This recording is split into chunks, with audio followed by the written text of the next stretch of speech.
Okay.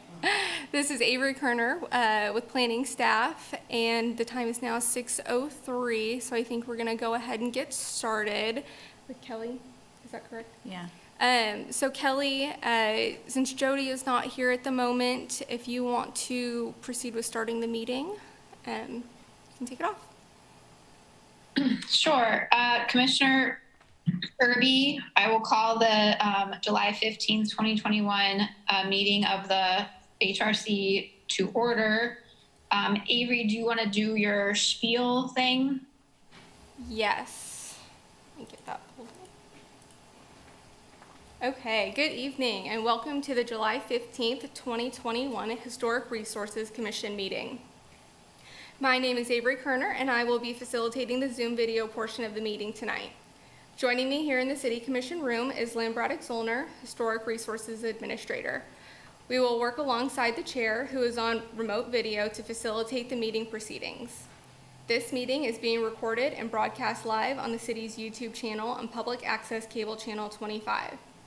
During the meeting, please mute yourself by clicking on the microphone icon found on the lower left-hand corner of the Zoom menu, next to the video icon.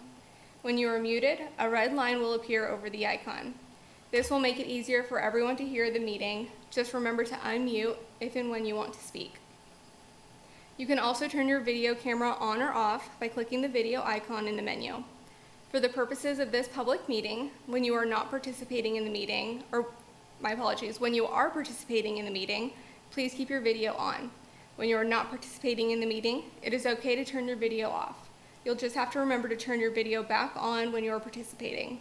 Turning your video off when you are not participating will help make sure that the active meeting participants can be seen on the screen. If you are participating by phone, you can enter *6 to mute and unmute your phone. Somewhere on your Zoom screen, you will also see a choice to toggle between speaker and gallery view. Speaker view shows the active speaker. Gallery view tiles all of the meeting participants. Commissioners, you must state your name and title each time you speak. Members of city staff must also state their name and title each time they speak. I would also ask that applicants and members of the public identify themselves each time before they speak to ensure that everyone is able to follow along. When public comment is sought on an item, individuals participating via Zoom should use the raise hand feature. Windows and Mac users can access this feature through the participants button on the bottom of their screen. Android and iPhone users can access this feature through the More button located at the bottom right corner of their screen. For those calling in by phone, you may dial *9. Individuals will be called upon by name and in the order they appear on the meeting host screen. When you are called on, please unmute your listening device and state your name before speaking. The chair will then call for in-person public comment for those who are physically present. Staff will direct you to the podium to speak. All motions will need to be stated clearly. After a motion is made and seconded, the chair will call on each commissioner individually to provide their vote. The chair will then announce whether the motion carried and the count of the vote. I want to again remind everyone to please mute yourself when you are not speaking. And now I'll turn the meeting over to the chair. Commissioner Irby, thank you, Avery. Okay, so I think we have to do roll call. Lynn, that's right. Lynn Braddock-Zollner, Historic Resources Administrator. That is correct. Okay, so Commissioner Irby, I will take roll. Please indicate that you're present. Jay Hawley. Commissioner Hawley, present. Jody Meyer, I don't believe Commissioner Meyer is present. Commissioner Ezell.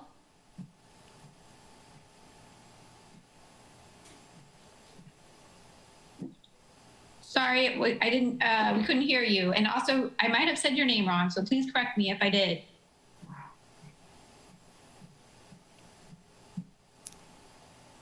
Commissioner Irby, am I the only one who cannot hear Commissioner Ezell? This is Avery Kerner, planning staff. We cannot hear Commissioner Ezell in the commission chambers.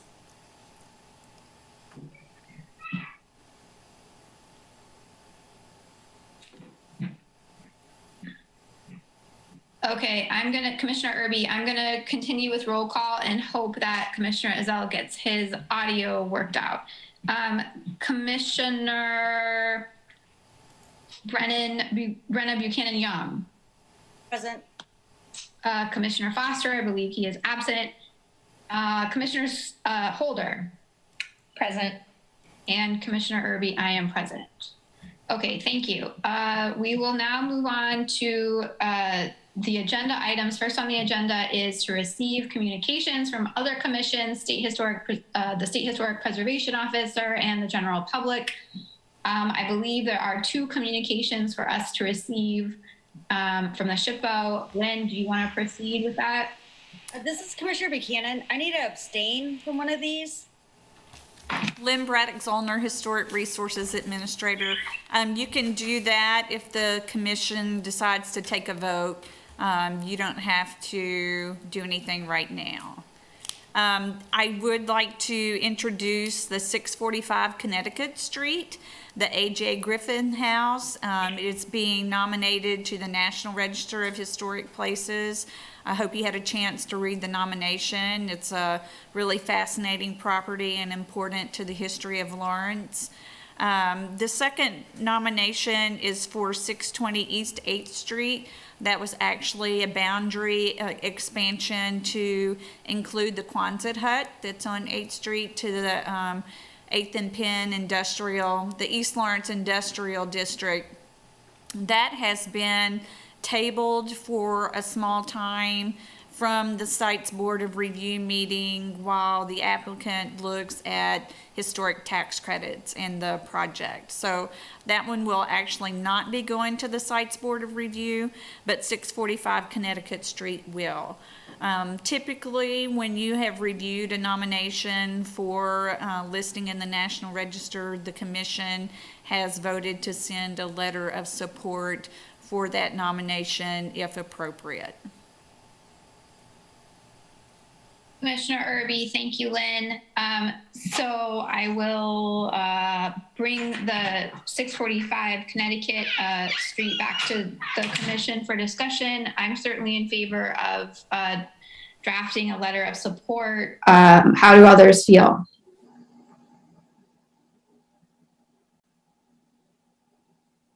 Commissioner Hawley in favor. This is Commissioner Ezell. Can you hear me now? Commissioner Irby, yes, we can hear you. Yay. All right. I am certainly in favor. This is Commissioner Holder. Does this require a motion? Lynn Braddock-Zollner, Historic Resources Administrator, yes, and a motion. Yeah, would be appropriate. I just want to, Commissioner Irby, yes, I just wanted to make sure that we were in favor of this before we make a motion. It sounds like we are. Does somebody want to make a motion? Yes, this is Commissioner Holder. I move that we direct staff to write a letter of support for the nomination of 645 Connecticut Street to the National Register of Historic Places, as well as the Register of Historic Kansas Places, for the chair to then sign. Commissioner Irby, I second that motion. We will now take a roll call vote. Commissioner Holder. Aye. Commissioner Hawley. Commissioner Hawley, could you repeat that? Aye, in favor. Thank you. Commissioner Ezell Aye. and Commissioner Buchanan. Abstain. Okay. And Commissioner Irby, aye. So the motion carries. What is it? 4 with 1 abstention. Okay. Thank you. Moving on. In the agenda, we have disclosure of ex parte communications. Does anyone have anything to disclose? Okay, hearing none. Are there any declarations of abstentions for other agenda items? Yes. I must recuse myself from item 2 on the public hearing items. Great, thank you. Lynn, how will that work over Zoom? Lynn Braddock-Zollner, Historic Resources Administrator. Administrator, when we get to that item, You will call the item. Commissioner Ezell will state that he is leaving the meeting.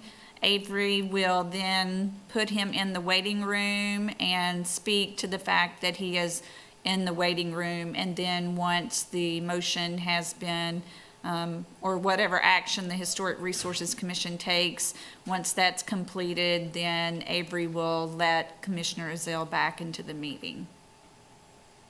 Commissioner Irby, thank you for clarifying that. Sounds like a plan. Okay, and then committee reports. I don't believe there are any committee reports.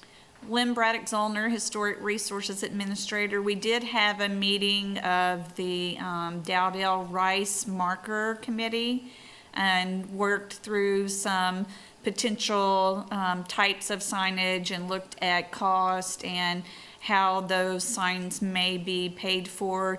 We're in the process of setting up a follow-up meeting to that meeting after staff and representative from the Watkins Museum have had a chance to gather additional information. So we will be reporting back to you soon on that. Commissioner Irby, yes, thank you. Okay, and so we are on to the consent agenda. There is one item under administrative approvals. Lynn, do you have anything to say about this item? Lynn Braddock Zollner, Historic Resources Administrator. We'd be happy to stand for any questions you might have on a specific project. Commissioner Irby, thank you. Does anyone have questions for?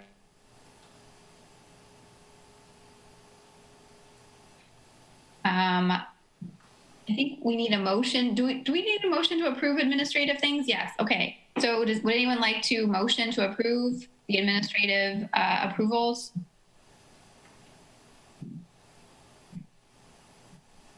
This is Commissioner Buchanan. I move that we approve the administrative approvals as presented by staff.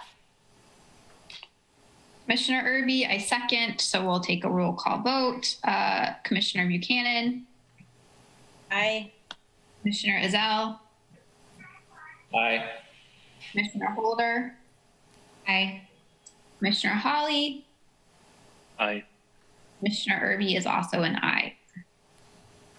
Motion carries unanimously. Thank you. We'll now move on to public comment. Is there anyone in the room who would like to make comment, Avery, or anyone on Zoom? This is Avery Kerner, planning staff. It doesn't look like there's anybody in the commission chambers to make public comment.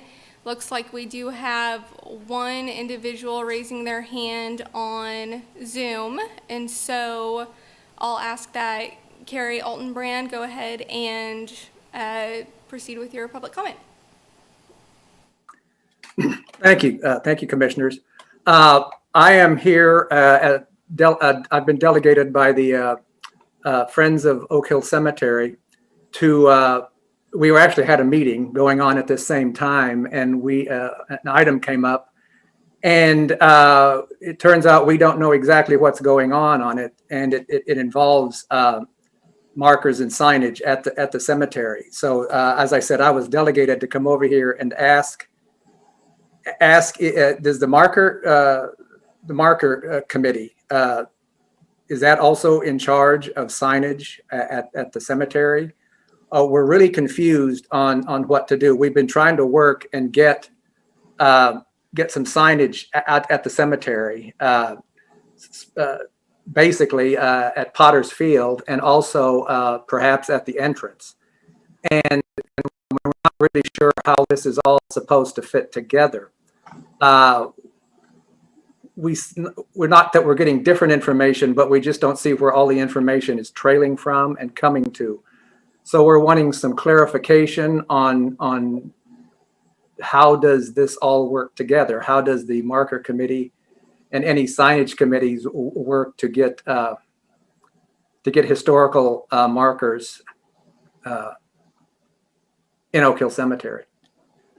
Lynn Braddock Zollner, Historic Resources Administrator. The Process right now for signage at Oak Hill Cemetery would be for the Friends group to work with staff, including Parks and Recreation staff, to come up with a proposal for what the Friends group would like to see.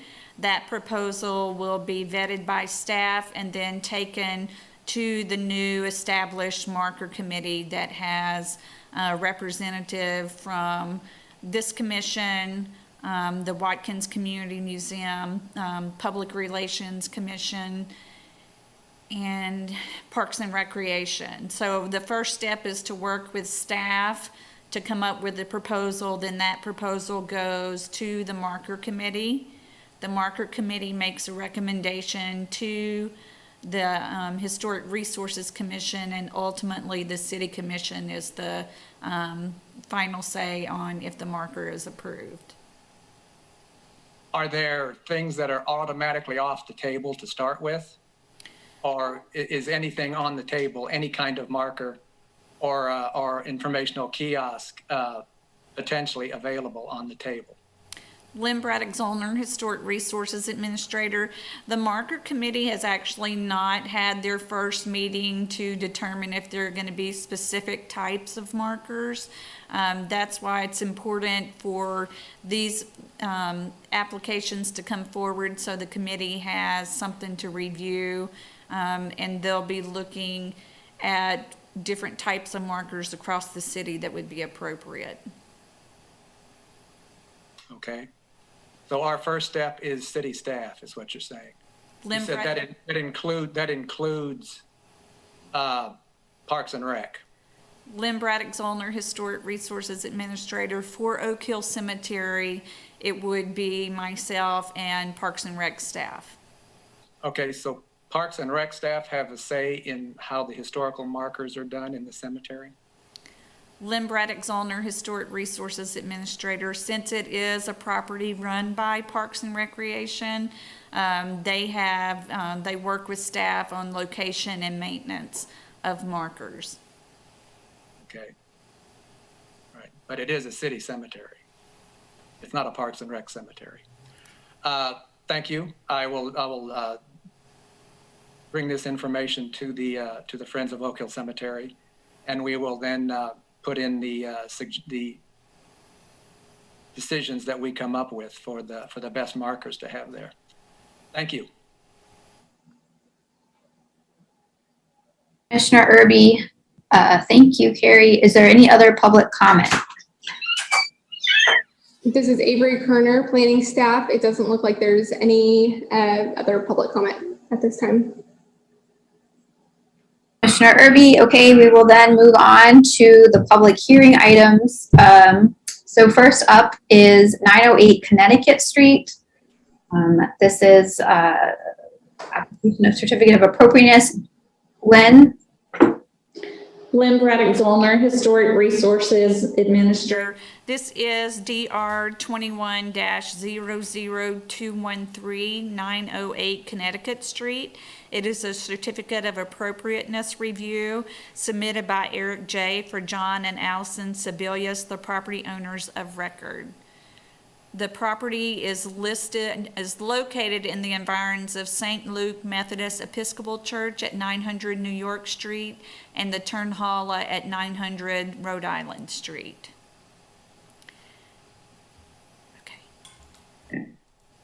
This is a location map. The subject property is highlighted in green in the middle, and you can see the Turnhala that's in blue on the left-hand side of your screen, and then on the right-hand side of your screen in the green hatched blue is St. Luke AME.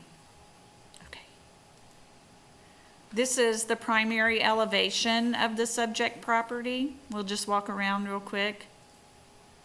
This is that north elevation where you'll be able to see part of the addition. And this is the rear elevation where the addition is proposed. The applicant is requesting to construct an addition to the structure. The majority of the addition would be a second-story addition with only 110 square foot square foot footprint addition. The second-story addition would be 29 feet from east to west and 28 feet from north to south. The addition would be clad with lap siding and accent shake shingles and would have a metal roof. And this is looking at the east elevation of the proposed addition. Okay. And then the side of the addition, I believe that's the north side. The south side of the addition. And the rear. As I mentioned, the proposed property is located in the environs of St. Luke and the Turn Hollow. The proposed project meets most of the standards and guidelines identified in Chapter 22. The only concern for staff are the overall mass and the metal roof. And the overall mass can be seen in the drawing of how large the second-story addition is compared to the very front of the historic structure. The metal roof, we talk about metal roofs quite a bit in this commission. Typically, metal roofs are not appropriate for historic properties. This would be for an addition, and so staff would recommend the metal roof be okay if it is a flat panel with crimp seams. It's important to know that Environs Review focuses on the environment of the listed property and how the project interacts with the environment of the listed property, not how the project affects the subject property. If this were a listed property, the addition would need alteration to meet the applicable standards and guidelines. While the proposed addition is atypical for the environs, it would not encroach upon or damage the environs because of its location to the rear of the structure. Staff is recommending that you approve the certificate of appropriateness. And with that, I'd be happy to stand for any questions you might have. Commissioner Irby, thank you, Lynn. Does anyone have questions for Lynn? Is the applicant present? Yes. Here. Would you like to speak? Lynn described it pretty well. There's basically a 109 square foot addition on the main level and also the cellar level. The house currently has an exterior stair that accesses the cellar, so the homeowners want to bring inside, so we're adding a stairway, a powder room, and a pantry on the main level adjacent to the existing kitchen. And then upstairs we're at 766 feet, which consists of 3 bedrooms and 1 bathroom and walk-in closet. That upper level footprint's going to overhang the existing kitchen footprint, create some covered outdoor space below it. We're do the existing roof on the kitchen and build up off of that. And so other than that, I think things that Lynn described are pretty accurate. So I'll leave it open to questions. Commissioner Irby, thank you.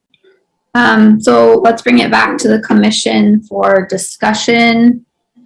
Lynn Braddock Zollner, Historic Resources Administrator. You'll need to ask for public comment first. Thank you, Commissioner Irby. Thank you, Lynn, for keeping me honest. Is there any public comment on this item? This is Avery Kerner, planning staff. There is nobody in the commission chambers wishing to speak, and there are no hands raised on Zoom. Commissioner Irby, thank you. Okay, so now we can bring it back to the commission for discussion. What are your thoughts?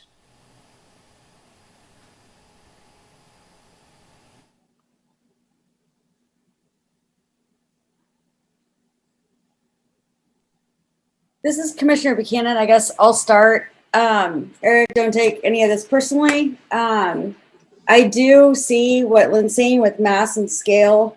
I think my biggest concerns are the exposed concrete foundation instead of having that veneered in stone. I get kind of the slab, what you're trying to do, but exposed concrete just seems like it would fit better with a stone veneer. And I have a huge concern with the cantilever. It's just very atypical pattern for anything else that's around it, let alone what it's in the environs of. So I think there's some fenestration that could be improved. My initial reaction is to send this to the ARC. That's my 2 cents.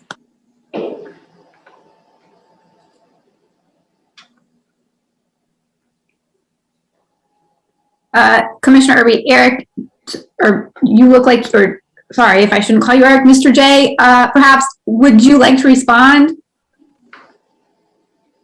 I'm not sure what Brent is talking about, the exposed concrete. There's no exposed concrete proposed on the entire project. And then as far as cantilevered floor, you guys actually approved a project that's very similar in style and design aesthetics at 1124 Rhode Island, which is also in the environs of the historic Rhode Island.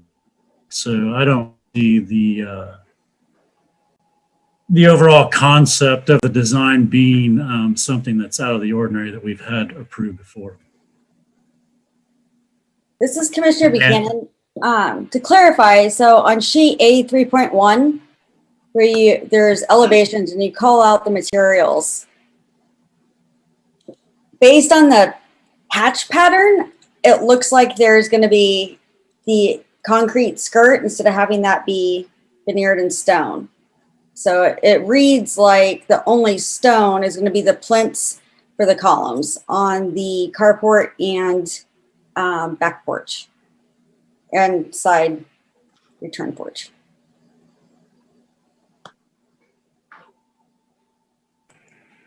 Yeah, I don't.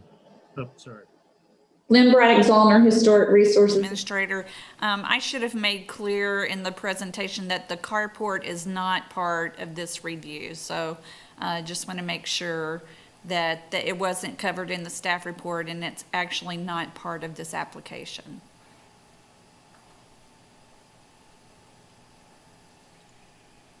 Eric J., one thing you might not know either, Brennan, is that little bit, that 109 square foot addition that is only the new concrete poured. There's patio that is called out, poured around that. So the amount of concrete that's going to be from the top of the patio to the bottom of the siding is probably 2 inches. And so I don't see reason that 2-inch strip should be veneered in stone. This is Commissioner Buchanan. I would agree. Just the way that it's drawn, it appears that, so it appears that even the existing conditions, like you would be almost covering up all the existing limestone. Like it just. Well, there's no existing limestone on the kitchen. I mean, the existing limestone's on the existing front part of the house. Right. So even at the west elevation, this is Commissioner Buchanan on A 3.2. And this was, it's drawn that way. I'm not saying it is that way. The way I interpret it, and that's why I was asking for clarification. That's.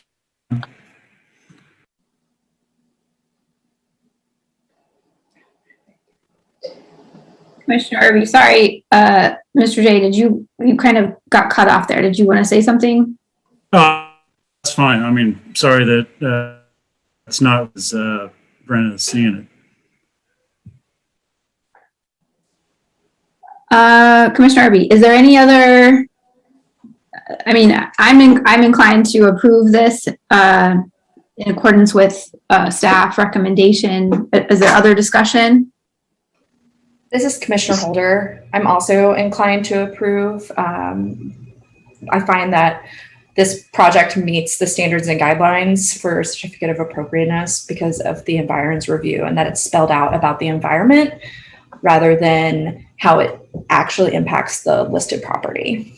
And so when kind of going through in the environs of other parts within those areas that were spelled out in our packet, although it is larger, the massing is a little large, everyone can admit that. It does fit within that environment. It's not encroaching on the listed property. This is Commissioner Hawley. I'm also generally in favor. My one question would be, based on staff report, if approved, would the recommendation for the change in metal roof type carry with that, or would that still just be a recommendation but not a requirement? Would be curious both for Mr. J's response on staff's comment on roof type and clarification of whether that would be a requirement or a recommendation only.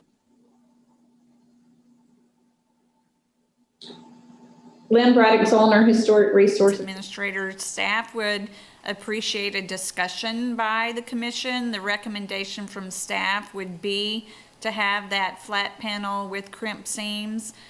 Typically, when this comes up at the meeting, the commission has a discussion with the applicant as to whether or not that would be something they would be willing to accept.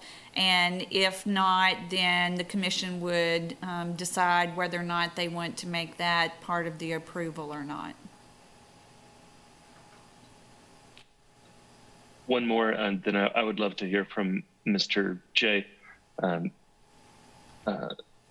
Lynn, just to clarify, because flat can mean different things, and I apologize, I haven't been on this commission terribly long. Does that mean like a lock seam type flat detail, or just a low profile? I'll call it flat seam, but like a tiny standing seam. It can be I think the key is to have that flat pan instead of a ridge pan that's shown on the drawings, and then the crimp seam.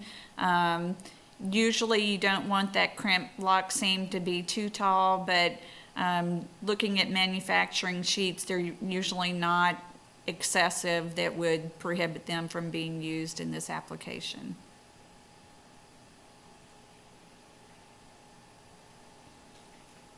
Commissioner. I'll say something if I can, Eric J. So yeah, if we do the metal roof, which we're proposing, we would do a non-striated pan, which unfortunately the image in that cut sheet that I sent Lynn has striations and between the ribs. We've been doing that pans more than striated ones. And so I'm perfectly fine doing that. We'll see where the budget goes with this too, and if a metal roof actually ends up being what we can do, because something that we've talked about with the homeowners is if we're trying to cut costs, maybe the metal roof actually doesn't accept over the dormers and some of the accent roofs. And so if that's the case, to that point after we've gone through our budget numbers, that's another scenario where the main gable portion over the master suite, the shingles, and then the shed dormers, and maybe the cross gable that's running east and west would maybe be metal, because I don't know if you're familiar with metal roofs, but they are a lot more expensive than composition roofs. So that may be something that comes up. Commissioner Irby, if then the metal roof is not, it sounds like you're willing to cut it if the budget makes that necessary. How would you feel about just not including it? Eric J., I don't think we want to just not include it right now, because our first choice. I think it's just a nicer roof, and then to me, it's maybe a little ethically nicer too. So I'd like to keep it as part of the approval.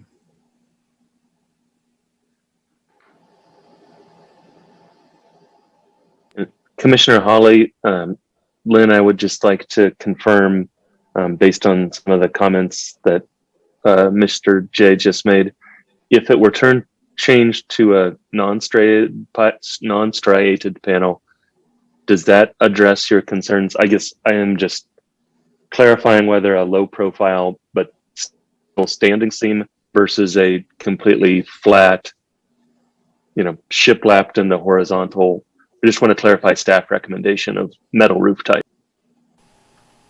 Lynn Braddock-Zollner, Historic Resources Administrator. I think probably the largest concern is having that flat panel instead of the striation. I think the crimp locks are pretty standard when you're doing that flat panel. So if a metal roof is going to be approved, that would be staff's recommendation. I'd be happy with doing that non-striated panel.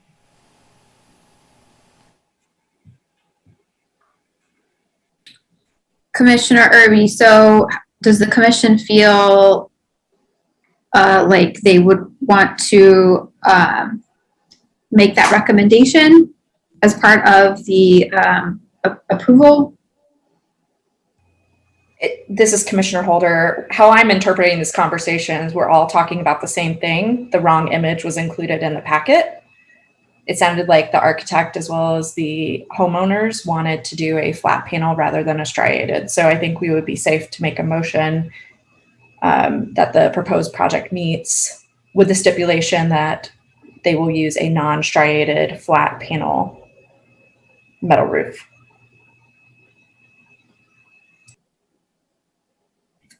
Commissioner Irby, I agree. Commissioner Holder, do you want to go ahead and make that motion then? I can. This is Commissioner Holder. I move that we find that the proposed project meets the standards and guidelines of Chapter 22 and issue the certificate of appropriateness with the stipulation that the metal roofing type is a flat panel rather than a striated metal panel system. Commissioner Hawley, I will second that motion. Commissioner Irby, thank you. Okay, we'll now take a roll call vote. Commissioner Hawley. Aye. Commissioner Holder. Aye. Commissioner Buchanan. Aye. Commissioner Ezell. Aye. Commissioner Irby is also aye. So this carries, motion carries. Thank you. Thank you. Okay, next is 1201 Delaware Street. Lynn Braddock-Zollner, Historic Resources Administrator. This Would be would, the time that Commissioner Ezell would leave the meeting, and we will invite him back in once the item is complete. Okay, this is Avery Kerner, planning staff. Commissioner Ezell is now in the waiting room. Lynn Braddock-Zollner, Historic Resources Administrator. This is DR-00189, 1201 Delaware Street. It's new construction, a certificate of appropriateness review. It's submitted by Neal Ezell for Brent and LaTessa, the property owner of record. The property is located in the environs of, you want to go back one? Sorry. The John and Mina Madsen house. Now, this is showing the property location. The Madsen house is in the center of the screen in the blue. The subject property is to the top left, highlighted in green.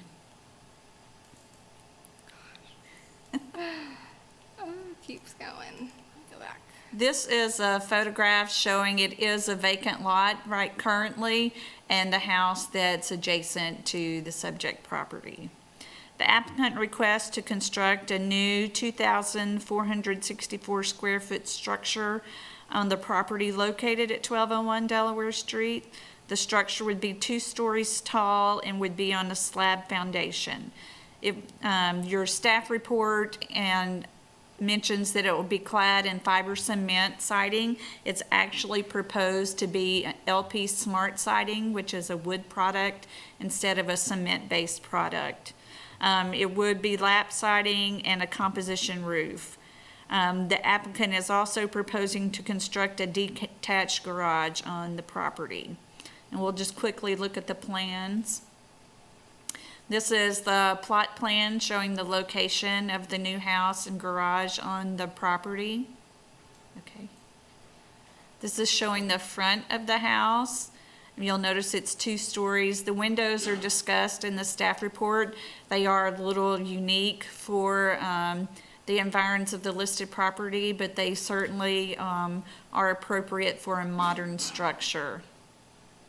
Okay.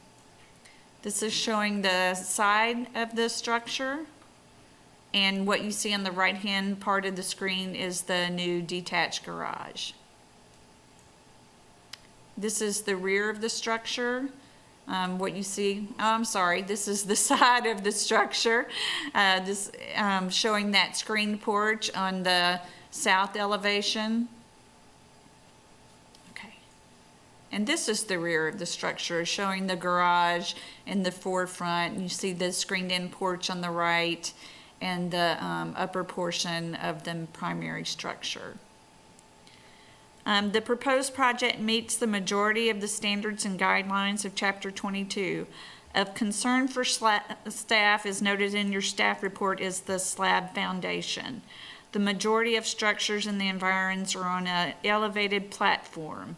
A raised slab foundation would help mitigate the difference between the slab on grade and raised platform foundation. I hope you saw there was a communication from the applicant in your packet that was added yesterday, speaking as to why they are proposing a slab foundation. It looks like they are going to be putting some radiant heat in the foundation, and there were some other issues that were described in that email as to the reason they want the slab foundation. Based on that, staff would change their recommendation and go ahead and request that the commission approve the certificate of appropriateness as the project is designed. And I'd be happy to stand for any questions you might have.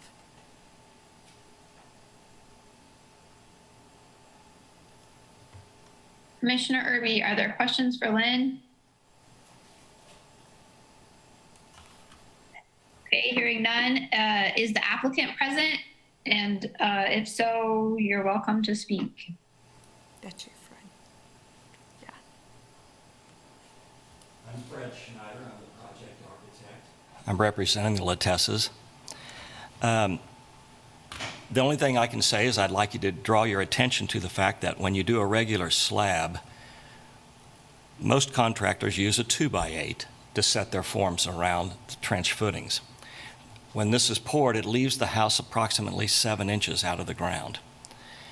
If you look at the details shown on sheet A2 on the construction documents, you'll see that we propose a special footing that allows us to have a radiant heat.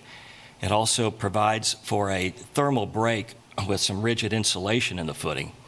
That expands the footing height now to about 12 inches out of the ground instead of approximately 7.5 inches out of the ground. Also, there's a slope from where the grade would meet the foundation down to the sidewalk, and if you saw the front picture of the front elevation, just the normal picture of the site, you'll see that the road is basically about 36 inches below the sidewalk, and then the sidewalk runs up to the house. We're proposing 2 risers and a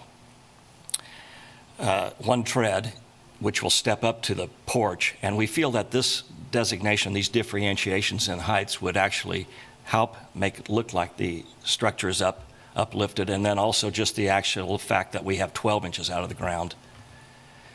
So that's why we feel it should be approved.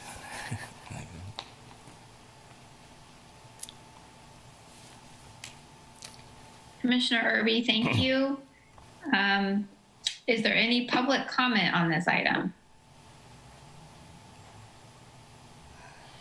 This is Avery Kerner, planning staff. There is no one in the commission chambers wishing to speak, and there are no hands raised over Zoom. Commissioner Irby, thanks. Okay, so we will bring this item back for discussion to the commission. What do you think?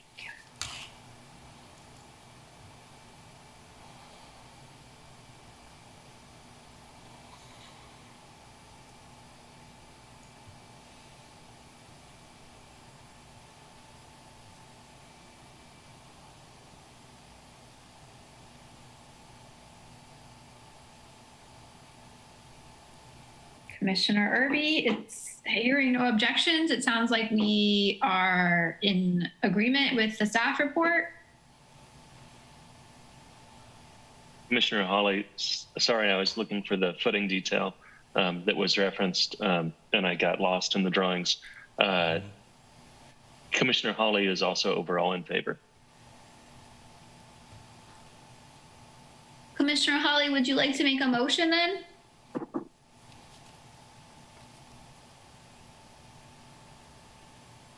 Yes, just a second. Let me go back to staff. Commissioner Hawley, it's also actually on the screen, thanks to Lynn. Commissioner Hawley never fails to be impressed by Lynn. Commissioner Hawley would recommend, in accordance with Chapter 22 of the Code of City of Lawrence, the standards of standards of evaluation, to approve the certificate of appropriateness for the proposed project and find that it will not significantly encroach on, damage, or destroy the landmarks of their environs based on staff recommendation. Commissioner Irby, I second the motion. We'll take a roll call vote. Commissioner Hawley. I think that was an aye. Could you repeat it? Sorry. Aye. Thank you. Commissioner Holder. Aye. Commissioner Buchanan. Aye. Commissioner Ezell is abstaining, and Commissioner Irby is also an aye, so the motion carries. Thank you. Thank you. Okay, we will move on to 5 Winona Avenue. Lynn Braddock Zollner, Historic Resources Administrator. We are allowing Commissioner Ezell to come out of the waiting room and back into the meeting. Okay. This is Avery Kerner, planning staff. It looks like Commissioner Ezell has rejoined us. And so I will just go ahead and give a quick overview of this item. Click the slides. Okay, so this is DR-21-00203 at 5 Winona Avenue for the demolition of an existing sunroom and deck and construction of a new addition and deck. This is a certificate of appropriateness review because the property is located in the environs of the Carl A. Prayer House located at 2301 Massachusetts Street, and Standard 9 applies to this project. On the screen, you'll see the project location map with 5 Winona Avenue outlined in blue. On the next slide, pull that up. On the next slide are images of the existing sunroom and deck at the rear of the existing structure. The applicant requests to demolish this existing sunroom at the rear of the structure and replace it with a new sunroom addition and deck. The new addition would be 198 square feet and approximately 20 feet by 10 feet in size. The proposed addition would use 6-inch woodlap siding and have a shed roof shape with composite asphalt shingle.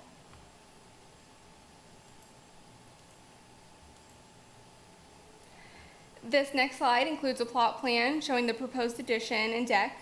On the plot plan, you can see that the proposed addition and deck will be constructed on the south side of the house in generally the same location as the existing sunroom and deck, but will have a larger footprint.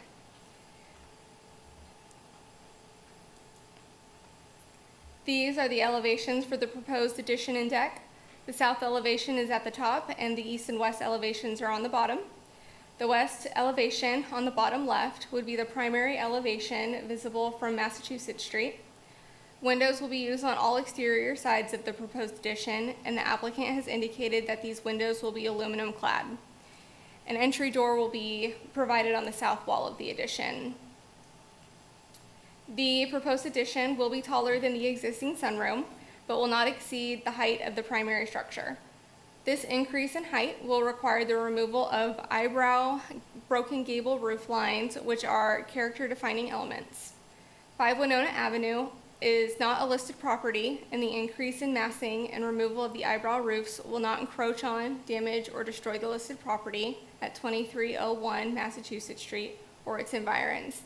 That being said, an addition that is lower than the eyebrow broken gable roof lines would be more appropriate. It is staff's opinion that the proposed addition generally meets the design criteria and would be compatible in size, scale, and materials used for structures of this type in the environs, and would maintain and preserve the residential structure and character of the neighborhood. Staff finds that in accordance with the applicable review standards, the proposed project will not significantly encroach on, damage, or destroy the landmark or its environs, and recommends approving the certificate of appropriateness. And with that, I would be happy to answer any questions you may have.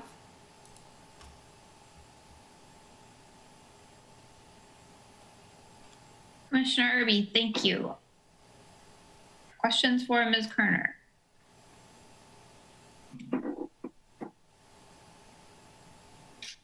Is the applicant present? Avery Kerner, planning staff. I believe Steve is on the call. Yes. Hi, yes, this is Steve Bagwell with Hernley Architects. I'd just like to say thank you to the commissioners and the staff for your report and for recommending approval. Thank you.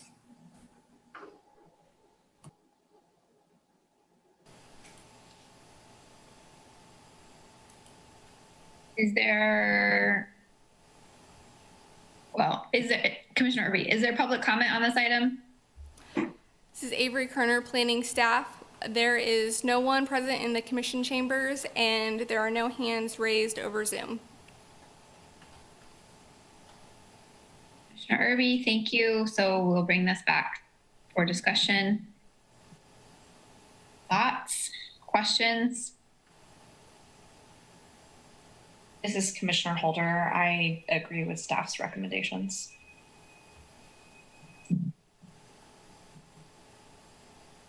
Commissioner Irby, I see nodding.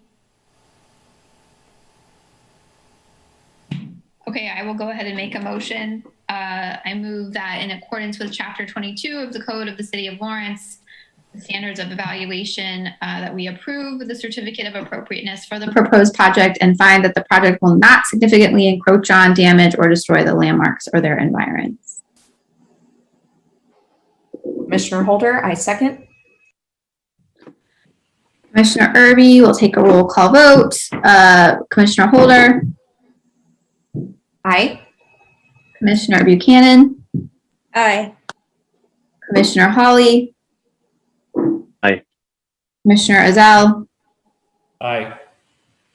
And Commissioner Irby is also an aye. So the motion carries unanimously. Thank you. Good luck with your project. Okay, and so then we have 623 Vermont Street. Lynn Braddock Zollner, Historic Resources Administrator. This is DR 21-00204 for an outdoor patio enclosure at 623 Vermont Street. This is a certificate of appropriateness review as well as a downtown design guidelines review. The applicant requests to install a retractable awning and seasonal enclosure to a patio to the north side of the existing structure located at 623 Vermont Street. If you want to go. This is showing the property location. The blue line is the environs line for the J.B. Shane Thompson studio, and the highlighted in the blue-green color is the subject property. Okay. This is showing the subject property with the structure to the left side of your screen, and go one more, and the patio to the right. This is a unique, one of the reasons you're seeing this is that we don't have this type of enclosure downtown. There aren't a lot of places where it would be possible, but we don't have temporary plastic or material that would close this off to be a seasonal patio. It's not something that staff had approved in the past or the commission had approved in the past. So since the guidelines are silent on this type of application, we've brought it to the commission for your consideration. And we'll look at some renderings. This is showing what the structure will look back when the awning is retracted and there is no enclosure. But you'll see the iron fence or the steel fence that's being proposed. This was actually already approved with a site plan, but it has never been constructed. So it would be constructed as part of this project. Okay. This is showing the retractable awning when it's extended. Okay. And this is showing the temporary seasonal enclosure that is proposed. The only concern for staff is the use of the plastic material. That's not something, like I mentioned, that we typically see in the downtown area. It is a limited use of it and seems appropriate for this area where it might not be appropriate in other areas of the downtown. If the structure were to become a permanent structure and not just the plastic material, then that would need to come back to the Historic Resources Commission for review and approval. And with that, I'd be happy to stand for any questions you might have. This is Commissioner Holder. I do have a question, Lynn. My understanding is that the retractable awning and the structure that supports the awning is permanent in nature, but the temporary kind of vinyl plastic enclosure is only to be used seasonal. Is that correct? Lynn Braddock-Zollner, Historic Resources Administrator. That is my understanding, yes. Thank you.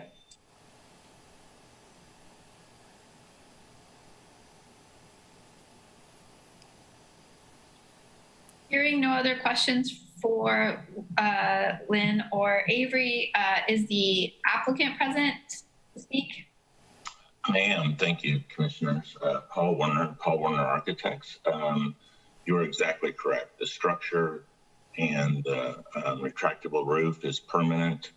The panels facing Vermont Street are a temporary portion of the project. I think we all know we'd like to be outside right now. I think we like to be outside more and more. How these things are going, I think it is an advantage that the patio is very narrow on Vermont Street and goes deeper. So the panels, there's just not that much that you're going to see, and obviously that is be used during the winter months and sort of thing like that. I do believe the supplier, Tim, is on here. I think he is.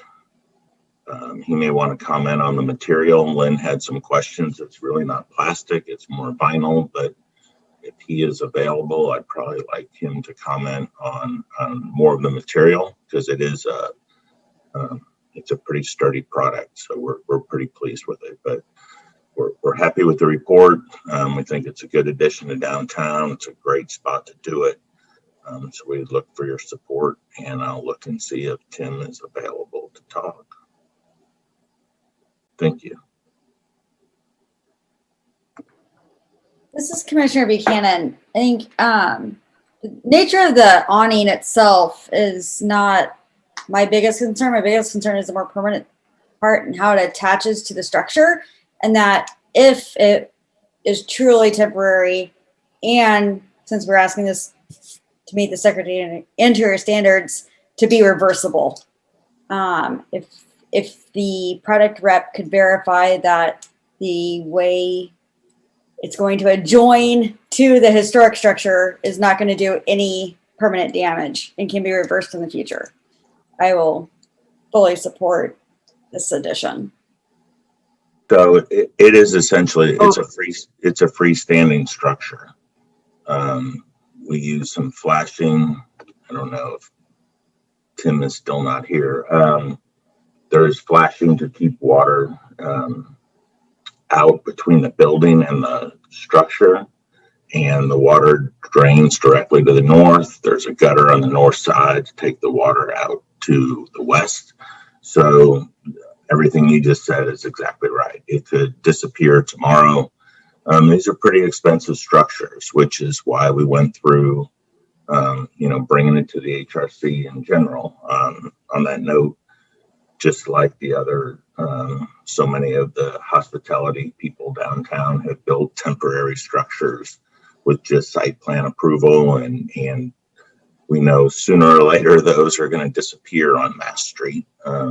We wanted to go through this process, so it was legitimate, and it's here, and he can use it for a long time. But it could be removed, and there'd be no damage to either structure on the north or the south. Hello, this is Tim Kohler with Lawrence Fabric and Metal Structures. I apologize. I was trying to log on and speak earlier, and I was unsuccessful. But Paul's exactly correct. The structure, the nature of the structure, it can be attached to a building or it can be freestanding. And in this case, if there are concerns with attaching to the Dempsey's building itself, then we can make the structure freestanding. That's not an issue. That's very standard. The fabric material, the PDC fabric material, is a structural fabric. It is contains UV inhibitors, so this material is going to last way beyond the 10-year mark. This is not the kind of material that you may be used to seeing at Joe Schmo's Bar and Grill, where 3 years down the road it looks like a rag and it's an eyesore. As Paul mentioned, this is a very expensive structure. It's meant to last. It will last. It is a high-end type structure. So there's, this is coming from myself, the supplier, obviously, but these types of things aren't done at McDonald's. They're done at different applications of this nature, different restaurants and things like that.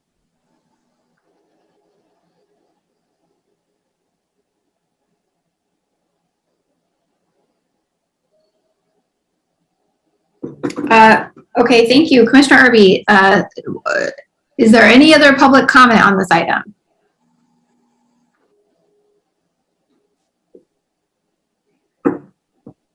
Okay, so I'm sorry. This is April Kerner with planning staff. I zoned out for a second there. We do not have anybody in the city commission chambers wishing to speak, and there are no hands raised over Zoom. Commissioner Irby, thank you. So Bringing it back to the commission for discussion, what do you think?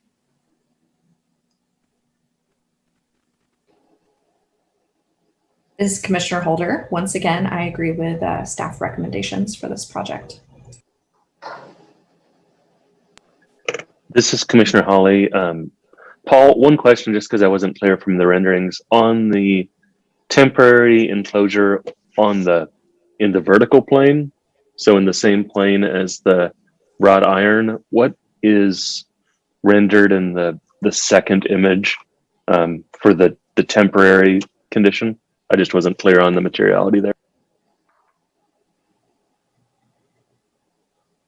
In the second image just shows the roof closed, I believe. It's the first one is the normal condition, ideally when the roof's open and the wrought iron fence is visible from Vermont. And correct. And then the second image, so that's the second image with the roof closed and open to Vermont. The third image would be when the panels are installed facing Vermont Street for more of the winter weather. And I apologize, I misspoke. I was talking about the third. So is that The temporary panels are PVC also? Correct. Those are the PVC panels that get installed and then they get removed when, we hit February or March, and stored, and then they get put back up in November. And that is, the clear is a clear vinyl material that everybody may be used to seeing. I like to say, because everybody sees these types of things, like a Jeep Wrangler window, a canvas top Jeep Wrangler type window. It will be stretch taut around our framework, and the windbreak panels are absolutely seasonal.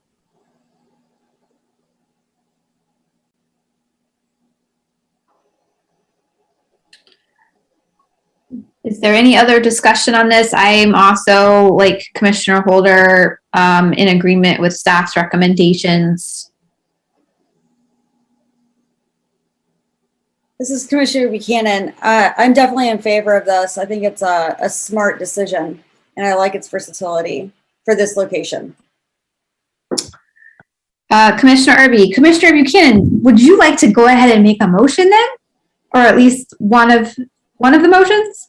This is Commissioner Buchanan. I'll make the motion that in accordance with Chapter 22 of the City Code of Lawrence, the standards of evaluation, approve the certificate of appropriateness for the proposed project and find that the proposed project will not significantly encroach on, damage, or destroy the landmarks or their environs. Commissioner Holder, I second. Excellent. Commissioner Irby, excellent. Okay, so roll call vote. Commissioner Hawley? Aye. Commissioner Holder? Aye. Commissioner Buchanan? Aye. Commissioner Ezell? Aye. And Commissioner Irby is also an aye. Commissioner Buchanan, you want to go ahead with motion number 2? All right, this is Commissioner Buchanan. I make the motion that we find the proposed project meets the development and design standards of the downtown design guidelines for the Downtown Urban Conservation Overlay District. Commissioner Irby, I second that. Roll call vote. Commissioner Hawley? Aye. Commissioner Ezell? Aye. Commissioner Buchanan? Aye. Commissioner Holder? Aye. Commissioner Irby is also an aye. So both motions carried. Thank you. Good luck with your project. Thank you very much. And so we are now through the public hearing items and moving on to miscellaneous items. Lynn Braddock Zollner, Historic Resources Administrator. The first miscellaneous item you have on the agenda this evening is for a zoning amendment for the property located at 1733 Massachusetts Street. You can go. The subject property is outlined in that blue-green color. The listed property is at the top of the screen. The actual zoning request is for that small sliver of ground that you see just to the left of where the existing gas station is. It is actually currently zoned RS5 to go with all the zoning of those residential structures on Vermont Street.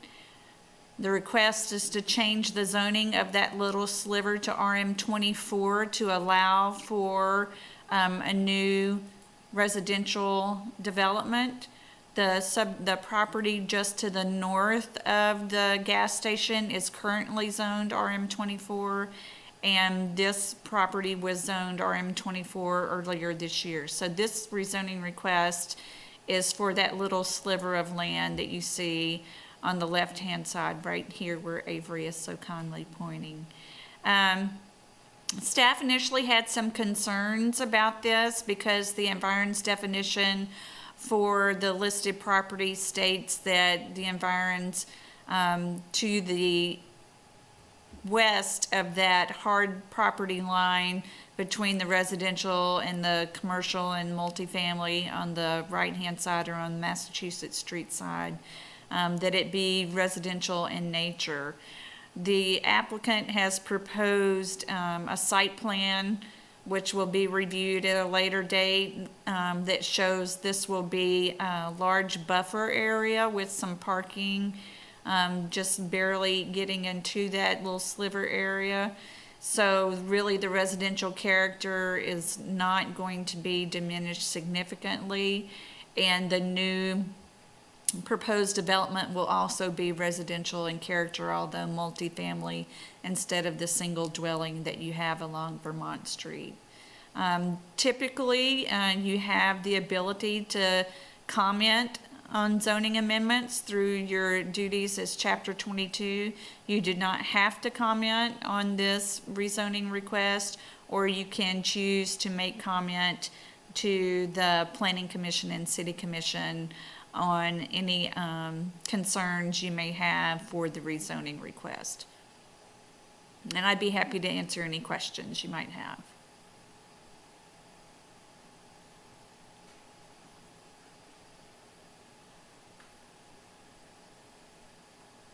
This is Commissioner Hawley. Lynn, I didn't see in the packet.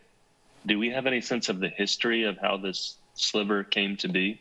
It seems like it would have originally been part of the lot opposite. Lynn Braddock Zollner, Historic Resources Administrator. I have not found anything as to why that happened. The applicant is here. I don't know if they did research and found out how this small portion of that lot got separated. I don't know, Paul, would you like to speak to that? I can. I wish I knew more. We're not sure either. Looking back, it's been owned by some, and it's never been owned recently by the person that owned the house on Vermont. So it is just a strange little sliver of property. To elaborate a little bit on the zoning, to give us a little bit of credit, we did try to zone this open space because we don't need it. We didn't want to really use it. We were trying not to cross the north-south or east-west line, however you look at it, about the zoning, knowing that we're getting into a different zoning going west. But because of a couple flukes in the land development code, we couldn't zone it open space. So we really need to zone it the same zoning as goes with our project on Mass Street. But as Lynn mentioned, we are providing a large landscape buffer that's required, and partial parking spaces encroach into the space. So it seems this is a good way to clean it all up, get it under the same ownership of the our client that's buying it on Massachusetts Street.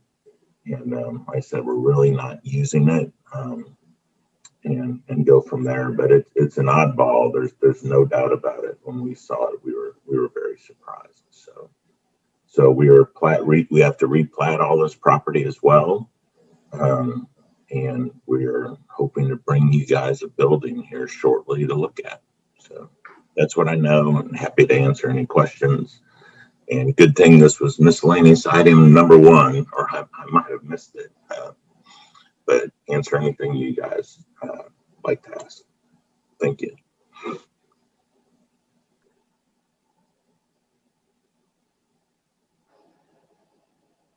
Commissioner, this is Commissioner Hawley. I'll just comment that I don't have any additional comments. I am in favor of this zoning amendment.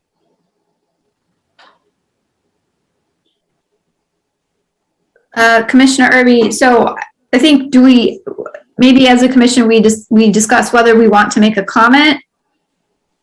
Lynn Braddock Zollner, Historic Resources Administrator. Yes, that would be the discussion, whether or not you want to make a comment.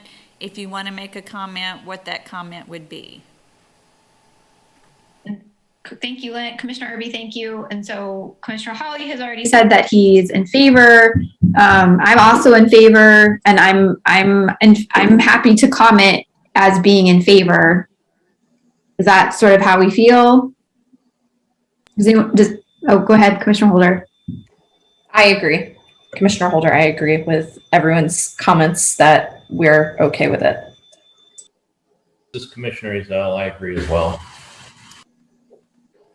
This is Commissioner Buchanan, and I'd love to say I agree, and I do agree, but I think this is a really good example of where our zoning doesn't quite match up with what's probably the most appropriate use for an area. You know, I really would prefer seeing the open space next to any structure that would be proposed. I think that would be a better transition to the residential that's on that fringe. So as much as I am in favor of this, I'm also, you know, aware of the inconsistencies with our current zoning, and I would really like to see that get resolved. Commissioner Irby, so Commissioner Buchanan, are you suggesting that we make that part of our comment? Commissioner Buchanan, no, not necessarily. I'm overall in favor, but I just personally want to express there is a desire to make the planning congruent with the current culture of how we want to use our properties. It just makes sense. When things just make sense, it seems egregious to have to go through a process that says you can't do that.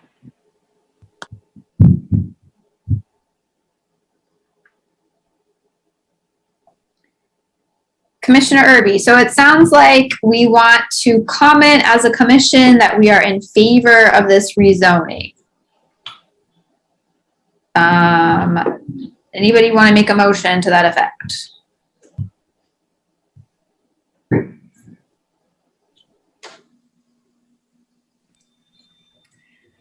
Go ahead. This is Commissioner Ezell. I move that we do just that. Okay, Commissioner Irby. So the motion is that we move to publicly comment that we support this rezoning. And I second that motion. We'll take a roll call vote. Commissioner Buchanan. Aye. Commissioner Ezell. Aye. Commissioner Hawley. Aye. Commissioner Holder. Aye. Commissioner Irby is also an aye. So motion carries. Awesome. Okay, so we're now on to miscellaneous item number 2, red bricks and storied structures, a preservation conference. Lynn Braddock Zollner, Historic Resources Administrator. This is for your information about a preservation conference that's going to be held in Baldwin City next week on Thursday and Friday. If you have a chance, you can look over the schedule that was included in your packet, and if anything, it is a free conference, but you would need to register. So if you're interested in attending, if you want to get in touch with me or with the county staff person working on the conference, we can get you registered for that. There are a couple of really good sessions, I think, that would be beneficial to commissioners. Commissioner Irby, Lynn, would you want to just call out the ones that you particularly recommend? I think they're all good. It depends on what your interest is. There are a couple on listing properties. There's one that I'm particularly interested in that deals with brick streets and sidewalks. I know that's something that we discuss a lot, so hopefully that will have some good information to share back with the commission.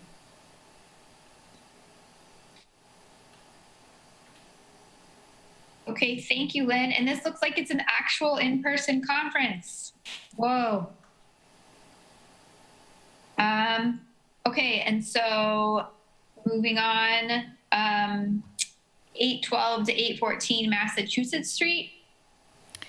Lynn Braddock Zollner, Historic Resources Administrator. This was actually on your agenda last month, DR 20-00260 for 812, 814 Massachusetts Street. It's a patio edition. It's a state law review and a downtown design guidelines review. There was some information that was not included in last month's packet, and then there was some information that was put together by the applicant since that time. If you want to go to the next slide.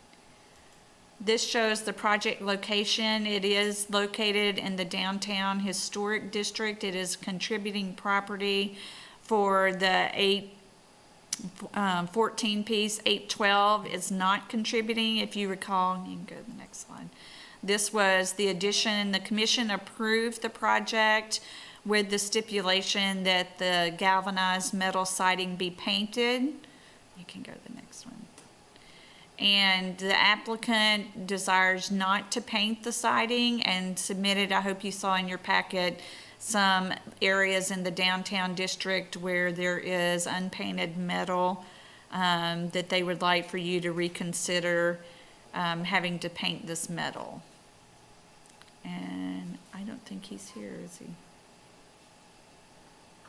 And I do not see the applicant on the call. One other option that the applicant had mentioned that I'm not sure if he's still investigating this line of thought would be to do a mural on the addition, if that would be something that the commission would be interested in either.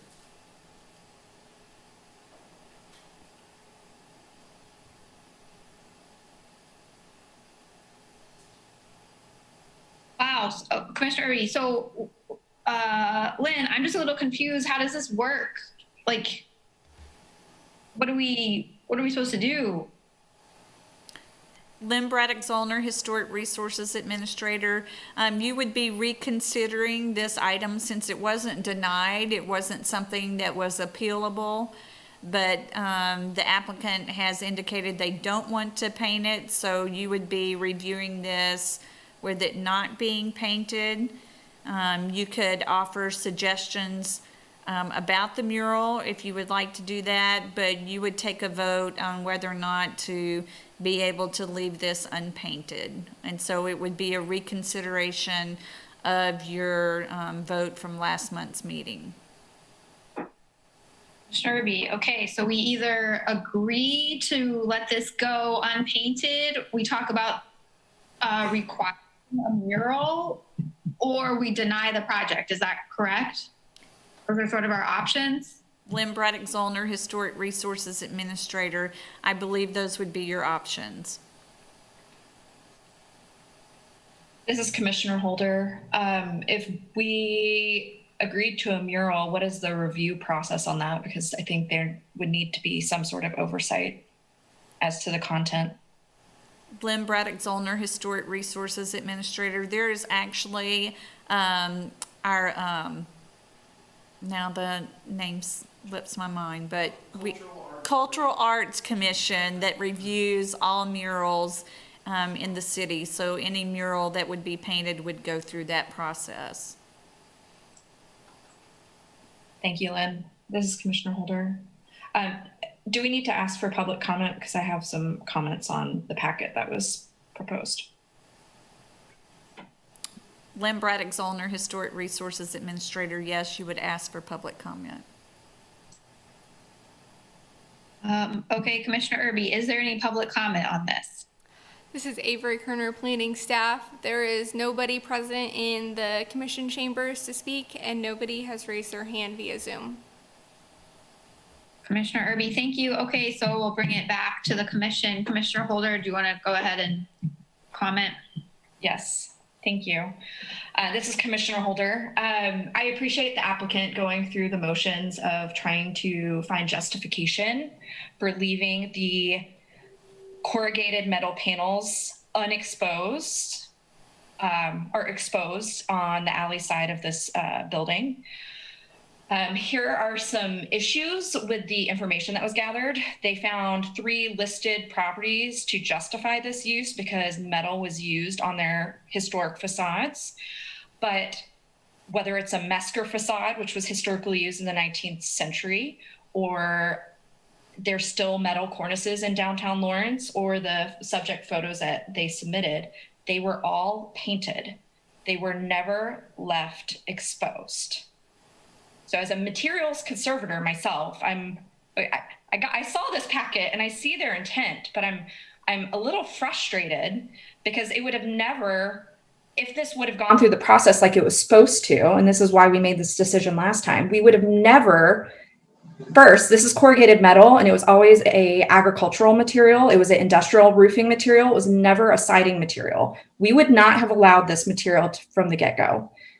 We were coming to a compromise and allowing the applicant to paint this material. This is a corrugated metal that traditionally, historically, was a roofing material. If they wanted to do a pressed metal facade from Mesker, because they do replicas, let's talk about that, but it still would be painted. And then the examples that were submitted, I'm not quite sure. There was the Sarah's fabric is actual metal, but they submitted a painted metal framing system, a roofing system that was unpainted, which again, it's a roof. That's a different scenario, and then a door. So I don't think any of the materials that were submitted justify leaving this unpainted. So my opinion remains the same, that they need to paint this, but I would be open to a discussion about a mural, but it would need to be covering the majority, 75% or more of the metal panels. Lynn Braddock-Zollner, Historic Resources Administrator. I apologize. I should also have said that you can defer this until the applicant is present to answer your questions. That would also be an option. This is Commissioner Buchanan. I completely agree with Sarah, and I will take that another step further. Another pattern that was with what was submitted is most all of that was on a second story. So even on the one-story structure, it was on the upper half, and not at the pedestrian level. So again, I am not going to waver on my opinion that this is inappropriate. The amount of material, it's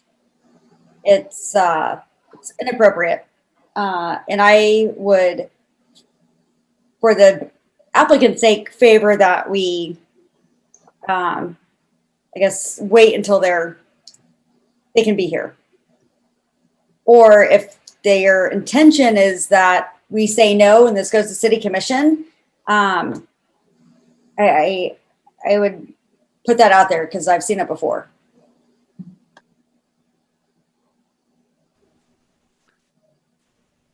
Commissioner Irby, I'm inclined to not do anything until the applicant can be present because I think they need to be here to answer our questions about this. So does anyone object to deferring? And is that what we're doing, Lynn? We're deferring? Lynn Braddock-Zollner, Historic Resources Administrator. Yes, be deferring until the applicant can be present to answer questions. Yeah, and I think any discussion of a mural, we would certainly have to have the applicant present for that discussion. So does anyone object to that? And Lynn, do we need to like vote on, I guess we do. I move that we defer this until the applicant is present. I second. Commissioner Buchanan, I second. Okay, we'll take a vote. Commissioner Buchanan. Aye. Commissioner Ezell. Aye. Commissioner Holder. Aye. Commissioner Hawley. Aye. Commissioner Irby is also an aye. That is deferred. I think we have come to the end of our agenda for this evening. I would like to ask Lynn, are there plans to bring us back in person, or what's the plan on that? Lynn Braddock-Zollner, Historic Resources Administrator. I thought we were going to go through and no one was going to ask me that question. Right now, there are no plans to bring the Historic Resources Commission back into City Commission room in-person meetings. There are some trial runs going on with the City Commission right now. Unfortunately, the room setup is a little unique. They only have a 5-member commission and we have 7. So it will take some more creative thinking to try to figure out how to get all 7 members plus staff in the room while maintaining social distancing and actually having video cameras for each commissioner. So for right now, we'll still be doing Zoom meetings with members of the public who need to can come into the commission room But I don't have any update on when we will actually be holding public meetings in person. This is Commissioner Buchanan. I understand the full HRC is more people. Can I request that we experiment with, if there are ARC meetings, that we make those in person? Lynn Braddock Zollner, Historic Resources Administrator. Yes, we can definitely investigate to see if those meetings could be in person. Commissioner Irby, and in the meantime, my son will just continue to enjoy making random appearances during the HRC meetings. Are there anything else to bring up, Commissioner Holder? Oh, I was going to say you're in good company. My daughter likes to laugh wildly outside my door. So. Children. Okay, well, thank you, everyone. Thank you, Len and Avery. Meeting is adjourned.